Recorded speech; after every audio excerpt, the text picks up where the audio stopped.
E quando Pedro foi chamado para ser um pescador de homens, ele abandonou o seu barco, passou a caminhar com Cristo.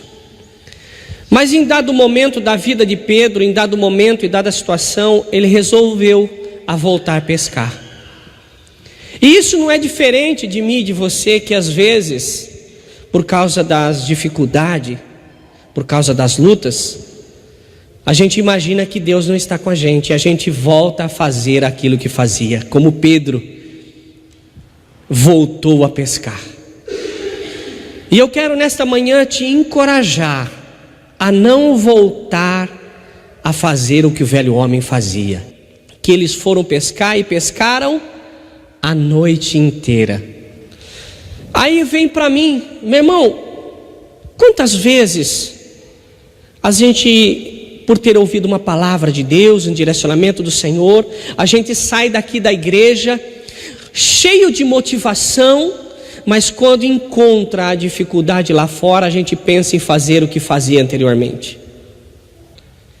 Deus não queria isso para Pedro, Deus não queria isso para os outros 6 discípulos, porque Deus tinha um propósito sobre a vida desses homens, como Deus tem um propósito para a vida de cada um que aqui está e de você que está assistindo. Talvez você está aí no sofá da tua casa agora, está falando: Deus, eu não aguento mais a minha vida, a minha situação. Deus está vendo, então esteja te chamando para você voltar a fazer aquilo que Ele te chamou para fazer, porque o milagre não está nas tuas forças, está no poder de Deus. Porque o inimigo vai se manifestar a mim e a você como se manifestou a Eva no jardim do Éden, oferecendo coisas boas, coisas importantes, coisas de necessidade ali, de satisfação aos olhos, como foi para Eva. Mas aquilo fez com que Eva se afastasse da presença de Deus, e tudo que tinha sido conquistado no jardim do Éden, ela perdeu, Adão perdeu.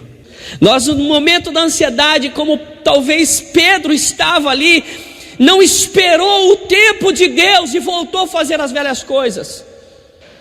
O interessante é que ele voltou a pescar, e pescou, a palavra de Deus diz que ele pescou a noite inteira, mas a palavra também me diz que ele não pegou nada.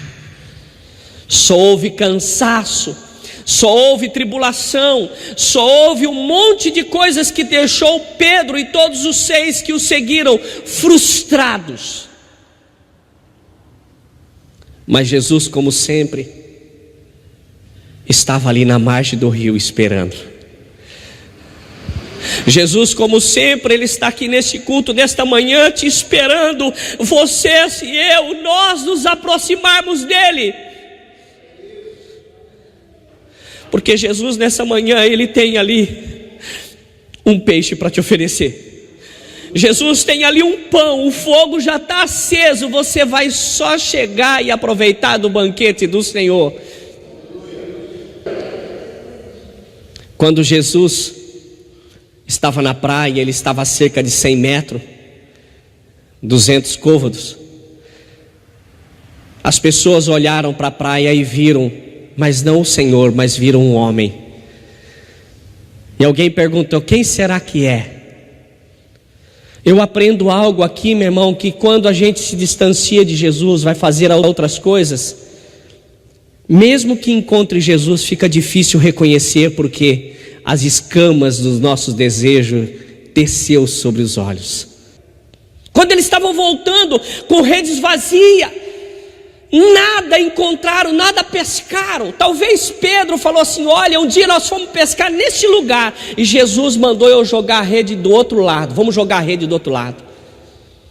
Ah, não deve ser desse lado, joga a rede do outro lado. Aí começaram a jogar de um lado, do outro, do lado do outro, mas nada apanharam. Mas quando Jesus olha para eles, e eles reconhecem quem é Jesus, Jesus fala para eles, a menos de 100 metros da margem: jogue a rede aí, ó. E eles obedeceram o que Jesus falou.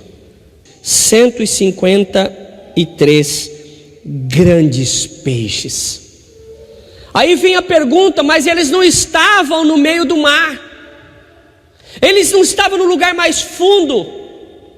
O que eu aprendo e transmito para você, meu irmão, que sem a direção de Deus o risco de dar errado é muito grande. Mas quando a gente joga a rede do lado que o Senhor nos orientou, você não precisa estar no rio mais fundo, no lugar mais fundo, porque Deus vai trazer os grandes peixes aonde você, eu, nós estivermos.